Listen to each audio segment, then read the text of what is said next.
MLB Jeopardy is back. 2020 edition or 2021 edition. I don't know what to call this, but we're doing MLB Jeopardy again, made by our friend Halo Nation on Twitter, who made us MLB Jeopardy last year. It did so well, so make sure you go check him out, guys, on Twitter. Big shout out to him for making Jeopardy this year. So last time I did okay. You know, every once in a while I get some questions wrong. Sometimes they're really hard and sometimes they're really easy. Halo Nation seems to make the best ones though, so I'm going at it again to give it another try with the updated version of MLB Jeopardy, since the 2020 season, of course, is over. And who knows, maybe if this video does well, we can do MLB Jeopardy a little more on the channel, along with some more quizzes and stuff. And if you like all the baseball content that you're seeing, make sure you guys are subscribed to the channel so you don't miss out. You know the 12 days of rankings are coming at you. And drop me a follow on Twitter and Instagram at GiraffeNeckMarc. Links in the description, as well as I have a winner for the giveaway of the Ronald Acuna Jr. PSA 10 Topps Chrome card. As you can see, we're on random.org. I got the list of everybody who entered the giveaway, so we're gonna go ahead, press randomize, and whoever is on top after 3 clicks, 3 of them will be the winner. So we got randomize 1, scroll down, 2, 3, and the winner is Willis McCarter. So Willis McCarter, Auction of Champions, will get in contact with you. Congratulations on winning the Ronald Acuna card. Now back to MLB Jeopardy. We're going one team here, and we are gonna go ahead and press start. So here we go. We've got History 2, player that fits the description too, because, you know, we did this last year. Trades, postseason, and 2020. So you know what? Let's get a little refresher on the 2020 season. 2020 for 100. We go the old school way. The National League hitter finished first in on-base slugging and OPS. Was this? Ooh, I feel like this should be Juan Soto, right? It's gotta be Juan Soto. I think Ozuna almost won the Triple Crown. I'm going Juan Soto. Yes, Juan Soto. Okay, we got 100 points on the board for team. Oh, let's change this up. It's gotta be GiraffeNeckMarc. Boom, 100 points. Let's get it. On to the next question here. We'll go with 2020 for 200. Let's keep it rolling. How many wildcard teams were there in 2020? So the original postseason is the 3 division winners plus the 2 wildcard teams, and then they added 8. So it was normally 2 wildcard teams. They added 3 more, so there was 5 each. So that should be 10, I think. 10? What is 4? Am I wrong? Am I wrong? I feel like I might be right. You got the 3 division winners, and then there was 5 wild cards, right? Oh no, second place, I guess technically isn't the wild card. Oh, you're right. Oh, they're so right. Oh no, I forgot second place technically isn't the wild card, like second place made it. Yep. I'm dumb. Minus 200.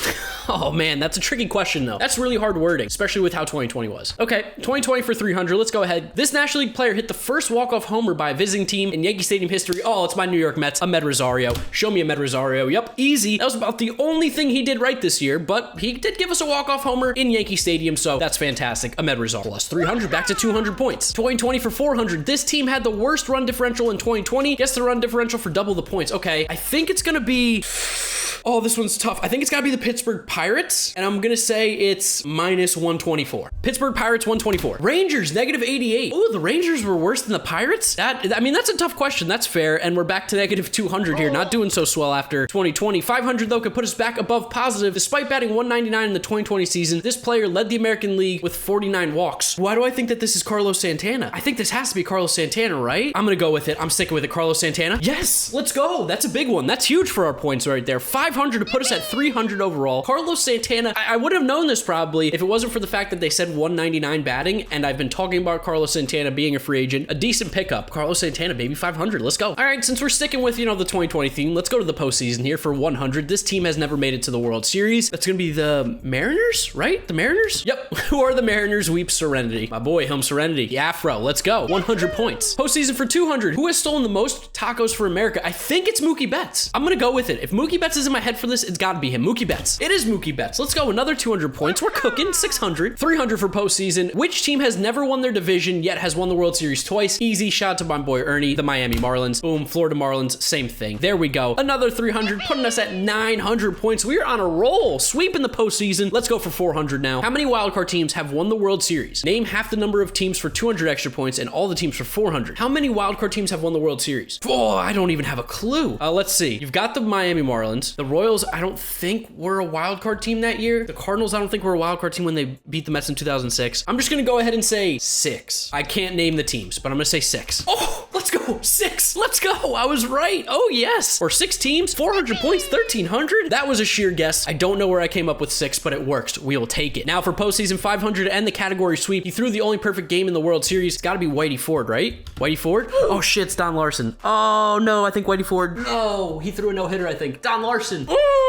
Oh, I was feeling myself. I was a little confident there. Yeah, minus 500. Okay, Don Larson. We got it wrong. We got it wrong. It's okay. It happens. Let's keep going right to left here. Trades for 100. So I'm assuming these are 2020. Oh no, they're just trades in general. Trade to the White Sox for Fernando Tatis Jr. Of course, that is James Shields. Oh, I'm so sorry, Chicago White Sox. You could have had Tatis. Instead, you had James Shields. That's not a great look. 100 points. 200 points trades. Which players? Why you gotta do this? Why you gotta do this? Jared Kelenic. We got Gerson Batista. We've got Anthony Swarzak, Jay Bruce, and I'm forgetting one more. Justin Dunn. I believe those are the 5. Jay Bruce, Anthony Swarzak, Gerson Batista, Jared Kelenic, and Justin Dunn. Yeah, okay. So, you know, we gotta, I guess, rub it in a little bit that we traded a generational talent in Jared Kelenic for Edwin Diaz and Robinson Cano. Cano takes steroids. Diaz hasn't lived up to the hype. What is pain? 300 trades. Who did the Tigers trade to the Marlins for Miguel Cabrera? One player equals half points. So they traded Cameron Maybin, right? I think they traded Cameron Maybin, and they traded, there's one more. They traded Cameron Maybin, and they traded, I don't have a clue who the other guy is. I think one of them's Cameron Maybin, so we'll take half points here. Cameron Maybin and Andrew Miller. Okay, so we got, what, 300? So we're just gonna go ahead and say it's a wash, because I got one right and didn't get the other. We'll say it's a wash. 400 trades. What did the Red Sox get in exchange from the Yankees for Babe Ruth? They got money. I don't know how much money. $1 million?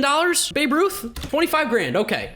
You know what? I'm gonna say I'm giving myself the points if I didn't give myself the other. Money is technically right. I just don't remember how much. And then trades for 500. He is the most traded MLB player ever. Name over half the teams he's played for, 250 points, and all the teams for an extra 500. The guy I can think of is, it's either Oliver Drake or Edwin Jackson. I'm gonna go with Edwin Jackson because I think he's played for the most teams. Reggie Sanders is my next pick, but I'm gonna go with Edwin Jackson. Who is Jesse Chavez? Whoa, really? Wow. Jesse Chavez never would have been my guess. So back to 1,000 points here. That was a tough one. That's a really good, interesting bit of trivia that I never would have known. Now, player that fits the description, volume 2. Let's go ahead and get started with 100 Kings Court. That's got to be King Felix Hernandez. Boom, it is. Give me the 100 points. Are you a Mariners fan? I know you're a Halos Nation, but you got a lot of Mariners questions on here. 200 points. This active player had 3 straight seasons with a batting average below 200. I'm gonna go with Chris Davis, the one on the Orioles. It is Chris Davis. Yep, okay, that felt like a softball, but it was a 200-point question, so we're moving on. 300, player that fits the description. This player hit 3 homers on 3 consecutive pitches in the World Series game. Oh, Reggie Jackson, right? Reggie Jackson? Is it? It is Reggie Jackson. Love it. Mr. October. 300 points, putting us at 1,600. We're doing really well this time around.